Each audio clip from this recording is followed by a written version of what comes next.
Lhagyri Namgyal Dolker, speaking to everyone today as a responsible Tibetan Buddhist woman. I consider that in this contemporary day and age, expression of emotions and manners has fundamentally become linear and vividly controlled.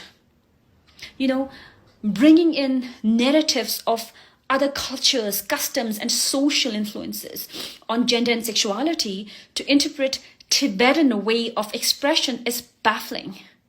It is intriguing and heavily disturbing for me individually on how selected media houses in India and abroad and individuals including fake profiles on social media are presenting this media-driven life of abstraction event of 87-year-old celibate, His Holiness the 14th Dalai Lama, expressing his uncontaminated affection as a political weapon and latest scandal and viral news and spicy tales to suit selected segments of the world, particularly Chinese Communist propaganda.